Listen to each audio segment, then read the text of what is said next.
राधे राधे। कैसे हैं आप सभी लोग? आशा करती हूँ स्वस्थ होंगे, प्रसन्न होंगे और अपनी उन्नति के मार्ग की तरफ अग्रसर होंगे। कल जो लास्ट वीडियो था हमारा, उसमें हमने शुक्र ग्रह को समझा था कि शुक्र ग्रह क्या है और वैवाहिक जीवन में यही शुक्र ग्रह क्या भूमिका अदा करता है। अट्रैक्शन, चार्म, ब्यूटीफुल प्लैनेट जो शुक्र है, उसका आपके वैवाहिक संबंधों पर क्या प्रभाव पड़ता है।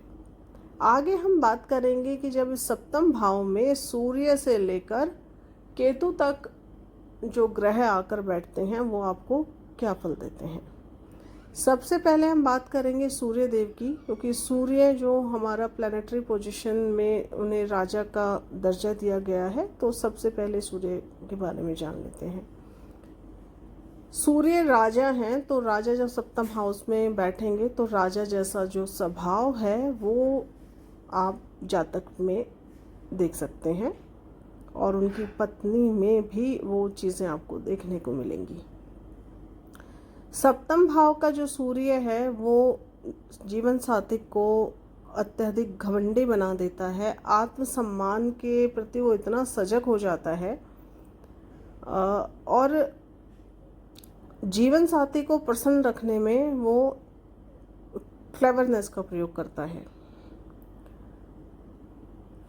सप्तम भाव में सूर्य चाहे उच्च का ही क्यों ना हो तो इसे शुभ नहीं कहा जाता। वैदिक ज्योतिष में अगर सूर्य की बात करें तो वो एक क्रूर ग्रह माना गया है। भार्या के साथ संबंधों में तनाव, मानसिक अवसाद, अनिद्रा, व्यापार में अल्प लाभ। व्यापार के लिए यह जो सूर्य की प्लेसमेंट अच्छी नहीं कही गई। विवाह में देरी देता है, कई बार 2 विवाह भी कराता है। विदेश यात्रा, भ्रमित बुद्धि, पाप कर्म करने वाला, और जो वैवाहिक जीवन की खुशियाँ और आनंद होती हैं वो यहाँ सूर्यदेव आपको नहीं दे पाते। स्वग्रही और बली हो तो जो पर्सन होगा वो अपनी पत्नी के लिए निष्ठावान तो होगा, लेकिन यही सूर्य शत्रु राशि में हो, नीच का हो, अशुभ दृष्ट हो, तो जातक की जो 1 से अधिक शादियां होने की संभावना यहाँ बन जाती हैं। सप्तम भाव में जब यही सूर्य आपके मेष, सिंह और मकर राशि का हो तो वो भी अच्छा नहीं कहा गया। यहाँ क्या होता है, या तो कठिनाई से विवाह होगा, विवाह में विलंब होगी, या 2 विवाह होंगे। अगर ये सूर्य मेष, सिंह, मकर राशि में किसी महिला की पत्रिका में हो तो वो उसके पति का अपमानित होना दर्शाता है।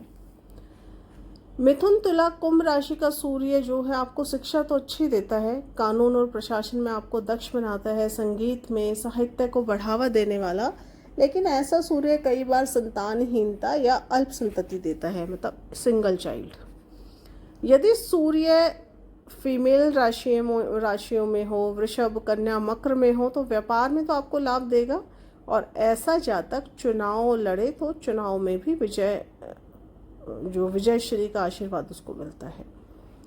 कर्क, वृश्चिक, मीन राशि का सूर्य जातक को चिकित्सक, इंजीनियर जैसा प्रोफेशन देता है। प्रभावशाली पत्नी होती है, सुंदर होती है, व्यवहार कुशल होती है, सोच समझकर खर्च करने वाली होती है। पाश्चात्य ज्योतिष के अनुसार सप्तम भाव में जो सूर्य है वो पत्नी की जो इच्छाएं हैं वो एक्सेस में देता है। जो पत्नी होगी उसकी इच्छाएं बहुत होंगी। सामाजिक और आर्थिक जो आपका जीवन स्तर है वो अच्छा होगा। अगर यह शुभ ग्रहों से दृष्ट हो ये सूर्य, मैं यहाँ पाश्चात्य वेस्टर्न एस्ट्रोलॉजी की बात कर रही हूँ, तो विवाह में अनुरूपता और खुशहाली प्रदान करता है। तो ये तो बात हो गई सूर्य की। अब बात करते हैं चंद्रमा। चंद्रमा जो है उच्च का हो, शुक्ल पक्ष का चंद्रमा हो तो सुंदर और मन भावन भार्या मिलती है, जो आपके मन को भाए वैसी पत्नी आपको मिलती है। सेल परचेज, रोड बनाने का जो काम है, विदेशियों से व्यापार, इन सब में आपको बेनिफिट मिलता है जब चंद्रमा सप्तम भाव में बैठे हों। जो जातक है जिसकी पत्रिका में चंद्रमा सप्तम भाव में बैठेगा वो खुद भी सुंदर होगा, आकर्षक होगा, धनवान होगा, क्योंकि सप्तम से बैठ के चंद्रमा दृष्टि कहाँ डाल रहे हैं, लगन पर। जातक दयालु और यात्राएं करने वाला होगा। पत्नी और अन्य जो फीमेल हैं उनके प्रभाव में रहेगा वो, क्योंकि सप्तम भाव से हम यात्राओं का विचार भी करते हैं और चंद्रमा जो है उसको हम यात्राओं के लिए भी देखते हैं, कैश लिक्विडिटी के लिए भी देखते हैं। अब समुद्री यात्राएं, व्यापार, शेयर बाजार, जलीय पदार्थ, साझेदारी की भूमि, होटल, उद्योग, कमीशन, बीमा, इन सभी चीज़ों से जो जातक है उसको लाभ प्राप्त होता है। अगर यही चंद्रमा आपका नीच का हो जाए, पक्ष बलहीन हो, अशुभ ग्रहों से युति में हो, दृष्टि में हो, तो पत्नी बीमार रहेगी, वैवाहिक जीवन में शांति नहीं होगी, जो खुशहाली होती हैं, आनंद होता है, वो आपको नहीं मिलेगा अपनी शादीशुदा लाइफ में। व्यापार में, जीवन स्तर में, व्यवसाय में जो है अस्थिरता रहेगी, कभी कम, कभी ज़्यादा, कभी बहुत ज़्यादा, कभी बिल्कुल ही नहीं। न्यायालय के द्वारा हानि भी मिलती है। अब शुक्र और चंद्रमा की युति अगर सप्तम भाव में हो तो क्या प्रभाव पड़ेगा? देखिए, काल पुरुष की कुंडली के अनुसार अगर हम 7th हाउस को देखें तो यहाँ तुला साइन आता है जो शुक्र का साइन है। तो शुक्र और सूर्य परम शत्रु प्लैनेट है। अब यहाँ शुक्र और चंद्रमा की युति की बात करते हैं। एक से अधिक पत्नियाँ हो सकती हैं, पत्नी झूठी हो सकती है, अनफेथफुल हो सकती है, जेलेसी वाली फीलिंग उसके अंदर होगी, अत्यधिक कामुक होगी और मंगल से पीड़ित होगी तो शत्रुता, विवेक रहित व्यवहार, तो सोच समझ के व्यवहार नहीं करेगी, लड़ाई झगड़ा, एकदम से लड़ने के लिए असंतुष्ट, इन सारी चीज़ों को भी हम यहाँ से विचार कर सकते हैं। शनि की अशुभ दृष्टि अगर पड़ जाए तो जो पार्टनरशिप का व्यवसाय है उसमें आपको हानि होगी। शुभ दृष्टि अगर होगी तो आपको व्यापार में साझेदारी और सफलता मिलेगी। अब बात करते हैं मंगल ग्रह की। मंगल जहाँ बैठेगा तो वो कुंडली को मांगलिक बना देता है, जिसे जर्नली कुजा दोष कहा जाता है। ये भार्या की मृत्यु का संकेत देता है या कष्टदायक विरोधियों से विदेश में निवास को दर्शाता है। धूर्त, छल कपट माफ़ी चाहूँगी, छल कपट करने में दक्षता हासिल होती है व्यक्ति को। स्वभाव में तत्परता, अत्यधिक प्रेम से निराशा होती है। पीड़ित मंगल झगड़ों में अप्रसन्न रहेगा, वैवाहिक जीवन में झगड़े दर्शाएगा, अप्रसन्नता दिखाएगा, शारीरिक सुखों की कमी दिखाएगा। घर और भार्या से बहुत कम लाभ की जो प्राप्ति होती है जब मंगल सप्तम में बैठे। पुरुष कुंडलियों में ये उत्तेजक भार्या देता है। जातक स्वयं रोगी, नाखुश और दरिद्र होगा और जल्दी से आपा खोने वाला होगा और उसकी पत्नी उसको टाइम टू टाइम इंसल्ट करती रहेगी किसी न किसी कारण से। शत्रु राशि में हो, नीच का हो, हिंसक मृत्यु दर्शाता है। यदि मंगल उच्च का है, स्वराशि का है तो योग कारक होकर सप्तम में बैठा है तो अशुभ जो रिजल्ट हैं उनमें सुधार होगा, उतना अशुभ आपको रिजल्ट नहीं मिलेगा। मकर लगन के सप्तम भाव में मंगल नीच का होता है। लगन से शनि की दृष्टि अगर जातक पड़ जाए मंगल पे, मतलब सप्तम में मंगल हो और लगन में आपके शनि हो, तो अनैतिक संबंध और आजकल जो सेम जेंडर में रिलेशन और ये सब चीज़ें जो समाज में फैली हुई हैं, यदि आप उनकी पत्रिका उठाओगे तो वहाँ आपको ये कॉम्बिनेशन देखने को मिलेगा। हेल्थ अच्छी नहीं रहेगी, न्यायालय में, पार्टनरशिप में हानि जो है वो दर्शाता है ये कॉम्बिनेशन। अब बात करते हैं मरकरी। मरकरी आपकी बुद्धि के कारक हैं और केंद्र में 1 7 10 में कहीं भी 1 4 7 10 में कहीं भी मरकरी बैठा हो तो वो शुभ माना जाता है। लेकिन मरकरी सप्तम में शुभ ही क्यों ना हो, उच्च का ही क्यों ना हो, उसकी सप्तम भाव से संबंध अच्छा नहीं कहा गया। बुध एक नपुंसक ग्रह है और सप्तम भाव से इसका कोई भी संबंध जातक के वैवाहिक जीवन में विघ्न उत्पन्न करता है। पत्नी तो सुंदर होगी और यदि ये सूर्य के साथ युति में ना हो तो अत्यधिक आकर्षक जो भार्या है, अट्रैक्टिव पत्नी आपको मिलेगी। अच्छा, आपकी सेक्सुअल लाइफ जो है वो इतनी बढ़िया नहीं होगी। ऐसा जो पर्सन होगा वो साधु स्वभाव का होगा, अच्छे स्वभाव का होगा, सच बोलने वाला, आज्ञाकारी को होगा, सुख सुविधाओं के प्रति आकर्षित रहेगा, अच्छी बुद्धि वाला, प्रतिष्ठित, सज्जन, सभी महिलाओं से उसको इज्जत मिलेगी, संतान एवं धन से भी वो ब्लेस्ड होगा। जातक की भार्या रूपवान होगी, आदर्श गृहिणी होगी, पुत्रवती, प्रभावशाली परिवार से होगी। जातक को विवाह के पश्चात जो है उसको आतुरता रहेगी, या ये कहूँ कि चिंताएं होंगी। बुध अगर पीड़ित होगा तो वैवाहिक जीवन में कलह, कलेश, झगड़ा और अधिक पीड़ित हुआ तो कानूनी परेशानियां लेकर आता है। या तो उसकी शादी होगी नहीं व्यक्ति की, अगर हो गई तो पत्नी की जो आयु है, एज है, वो कम होगी। निर्बली हुआ, पीड़ित हुआ, शत्रु राशि में मंगल के साथ हुआ तो पत्नी को चरम रोग की जो समस्या हो सकती है। यदि पीड़ित ना हो, शुभ बलि ग्रहों से हो तो एक अच्छी भार्या देता है और व्यक्ति के पास काफ़ी जो लैविश और लग्जरियस जो वाहन होते हैं वो देखने को मिलते हैं।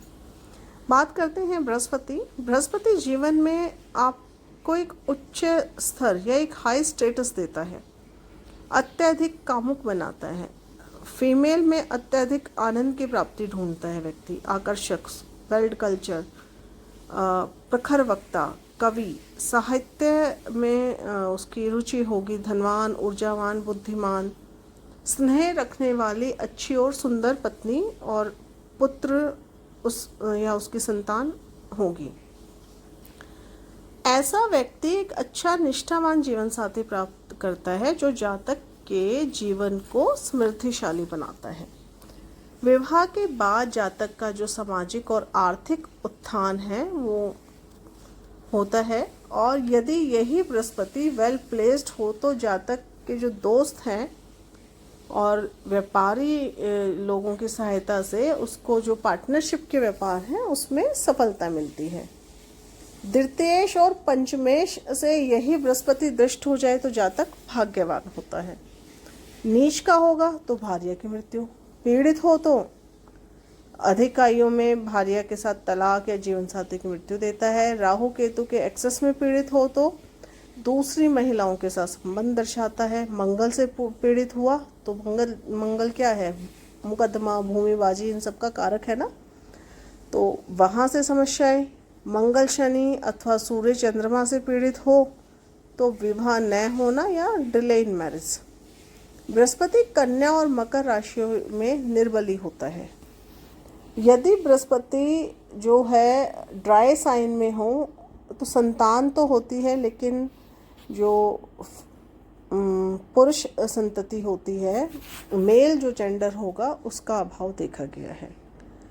सप्तम भाव में बृहस्पति आपके विवाह को प्रोटेक्ट करता है। सामान्यतः जो एक रूल लगता है जुपिटर पर, 7th हाउस में बैठ जुपिटर आपकी शादी को जो है बचाता है। और देखिए, बृहस्पति अगर सप्तम भाव में बिठाओगे आदर्शवादी प्लैनेट को तो भार्या में वही गुण होंगे, तो आज के समय में कोई डाइजेस्ट भी नहीं कर पाता साधु स्वभाव वाला पति या पत्नी, क्योंकि समय बदलता जा रहा है, लोग क्लेवर हैं, तो उसी हिसाब से वो पति या पत्नी के डिपेंड करते हैं। और सबसे ज़्यादा कौन प्रभाव होता है, सप्तम में बैठ के लगन पर दृष्टि होती है, तो ये जो क्वालिटीज़ हैं वो पर्सन जो जातक है उसमें आपको देखने को मिलेंगी। लगन आप खुद होते हैं। अब जैसे शुक्र की कल हमने बात की थी, थोड़ा सा इंट्रोडक्शन यहाँ शुक्र का भी लीजिए।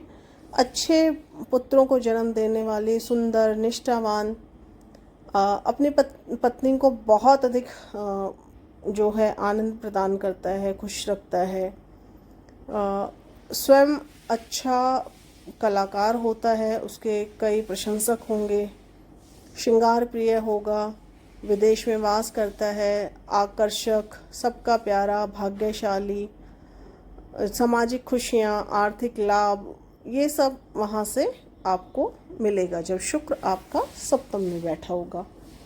सेक्सुअल डिज़ायर ज़्यादा होंगी। बली शुक्र होगा, एक से अधिक जो पत्नी है, और फीमेल की कुंडलियों में भाग्यशाली और धनवान पति को दर्शाता है।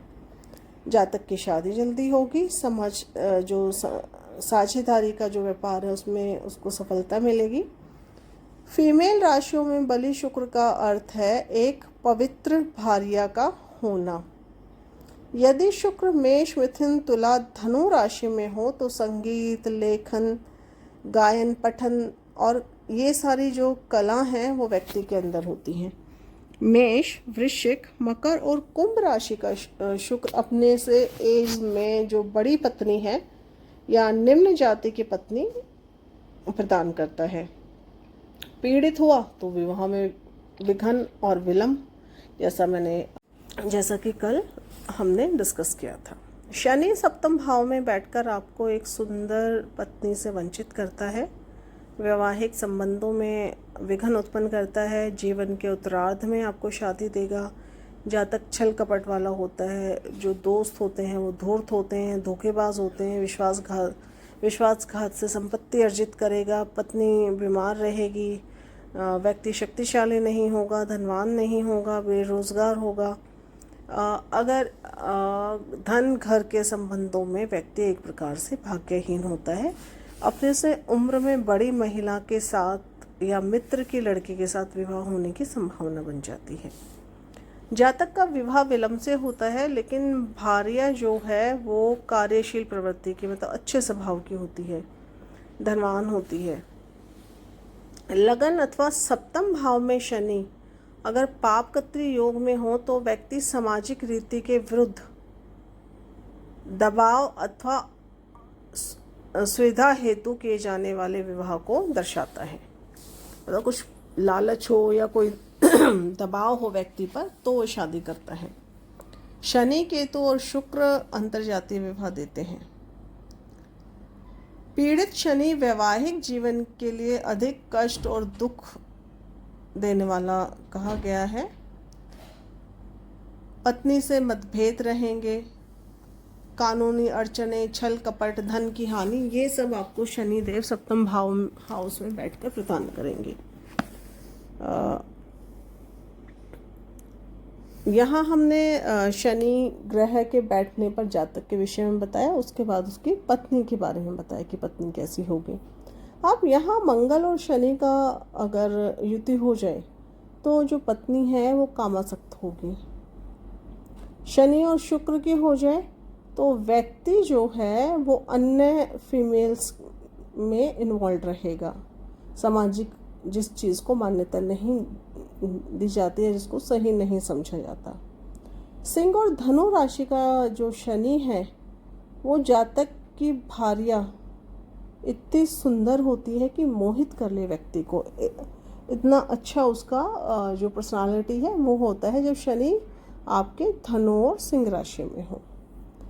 राहु अगर है तो प्रजनन जो अंग होंगे भार्या के, उनमें प्रॉब्लम हो सकती है। सगे संबंधियों से वियोग, क्रोधी, आलसी, अस्त व्यस्त रहने वाला, व्यर्थ में घूमने वाला, जीवन साथी का बैरी, मतलब बैरी के पीछे ही पड़ा रहे। कई होते हैं ना हस्बैंड वाइफ एक दूसरे के पीछे ही पड़े रहते हैं, दैट काइंड ऑफ पर्सनालिटी। जीवन साथी से कष्ट पाने वाला, निरंतर पाप कर्मों में घुसे रहने वाला, निराशावादी, विरोधी, रुकावटें पाने वाला, काम धंधे से जो एक हम किसी काम को करते हैं तो हमें एक आनंद की प्राप्ति होती है तो उससे वंचित रहेगा। अहंकारी, दूसरों की पत्नियों में उसका ज़्यादा ध्यान रहेगा। सप्तम राहु यदि किसी महिला की पत्रिका में हो तो जो हमारा मंथली सर्कल होता है फीमेल्स का, उसमें कुछ ना कुछ परेशानियां दे देता है। चंद्रमा राहु सभी प्रकार के आनंद और निष्ठावान जीवन साथी देता है अगर सप्तम भाव में आपका चंद्रमा राहु बैठ जाए। अन्य ग्रहों के साथ सप्तम भाव में राहु हठी, चिड़चिड़ा, निष्ठाहीन, चरित्रहीन भार्या देता है। फीमेल की कुंडली में सप्तम भाव का राहु पुरुषों के प्रति अधिकतम इच्छा की प्रवृत्ति देता है, जबकि यहाँ केतु हो तो वो निम्न प्रवृत्ति देता है। रत्नाकार जो भावार्थ रत्नाकार हैं उसमें कहा गया है कि राहु सप्तम में, शनि सेकंड में, सेकंड हाउस में, तो ऐसे जातक के 2 विवाह हो सकते हैं। और यहाँ एक चीज़ और आप ध्यान में रखिएगा, ये तभी होगा जब राहु जो है वो अशुभ ग्रहों से प्रभावित हो। राहु स्वयं अकेला हो, शुभ ग्रहों के साथ बैठा हो तो हानि नहीं देगा, क्योंकि राहु और केतु जो प्लैनेट ऐसे हैं वो जिस राशि में बैठे होते हैं उसी के जो गुण धर्म है उसको अपना लेते हैं। शुभ परिणाम भी आपको देता है यहाँ राहु बैठ के। अब बात करते हैं केतु। केतु अगर सप्तम भाव में है तो जल की यात्राओं से भय, यात्रा से भय, जीवन साथी से जो खुशियों की अभिलाषा है वो थोड़ा कम हो जाएगी। जातक स्वयं भी अनैतिक होता है। शत्रु चोरों से धन की हानि का जो उसको भय लगा रहेगा। जीवन साथी से हमेशा इंसल्टेड होता रहेगा, मतलब उसका जीवन साथी उसको उतनी वैल्यू नहीं देगा। आंतों का रोग हो सकता है या वीर्य संबंधी परेशानी होती है। वृश्चिक राशि में अगर केतु सप्तम भाव में बैठा हो तो वो आपको लाभदायक जो है सिद्ध होता है। फल दीपिका के अनुसार जातक का अपमान होता है। पत्नी जो है व्यभिचारिणी, पत्नी नहीं, जातक का संबंध जो अलग प्रकार की जो महिलाएं हैं जो सामाजिक, जिसको हम सही नहीं मानते, उनसे उसका संबंध होता है और पत्नी से उसका वियोग होता है। और देखिए सीधा सा बात है कि केतु का स्वभाव है काटना, तो सप्तम भाव में केतु होगा तो वो उस भाव के जो फल है उनसे आपको काटेगा। तो ये आज हमने जाना कि 7th हाउस में जो अलग अलग ग्रह बैठते हैं वो आप पर क्या प्रभाव डालते हैं और क्या फल देखने को मिलता है। अगर राहु किसी शुभ ग्रह से प्रभावित नहीं हो, मंगल से दृष्ट हो, तो जो आपके जिसके सप्तम हाउस में राहु बैठे हों तो जिसके पत्रिका में होगा उसका जो जीवन साथी है उसकी मृत्यु बहुत कम एज में हो जाती है, ऐसा सामान्यतः देखा गया है। अब बात करते हैं सुखी वैवाहिक जीवन में क्या क्या चीज़ें या कौन से घटक हमें देखने होते हैं। लगन सप्तम, पारिवारिक रूप में विवाह से इन दोनों भाव को देखा जाता है। विवाह के लिए सप्तम भाव में कौन सा ग्रह बैठा है, चंद्रमा, शुक्र, इन सब का हमें एक बार आकलन कर लेना चाहिए। पंचम भाव जो है आपके प्रेम संबंधों को दर्शाता है, पिछले जन्म के पुण्य है, संतति है, तो पंचम का विचार। लगन और लग्नेश आप स्वयं हो जाते हैं। 12वें भाव से हम रति सुख या शयन सुख का जो है विचार करते हैं, तो 12वां भाव अशुभ ग्रहों से दृष्ट ना हो, पीड़ित ना हो। और 6 भाव रोग ऋण शत्रुओं को दर्शाता है और यहाँ पीड़ित शनि गंभीरता और शारीरिक रिश्तों में, शारीरिक जो रिलेशनशिप हैं उनके लिए अच्छा नहीं कहा जाता। 4th हाउस सुख का भाव है, 2nd हाउस कुटुंब है, चंद्रमा बुद्धि है, शुक्र सप्तम भाव विवाह शुक्राणुओं का कारक है, मंगल पुरुष तत्व का कारक है, बॉन मैरो जिसको हम कहते हैं, कि बॉन मैरो के लिए भी मंगल का विचार एक बार कर लेना चाहिए। तुला और वृश्चिक राशियों में ये काल पुरुष की कुंडली के 7वें और 8म भाव को दर्शाती है। तो जब भी किसी सुखी वैवाहिक पत्रिका का विचार करना हो तो इन सब बातों से एक हमने छोटा सा गो थ्रू कर लेना चाहिए, ताकि हम वैवाहिक संबंध के बारे में पत्रिका का आकलन अच्छे से कर पाएं। धन्यवाद। आशा करती हूँ कि आप समझ पाए होंगे। यदि कोई प्रश्न हो तो आप मुझे टेक्स्ट कर सकते हैं।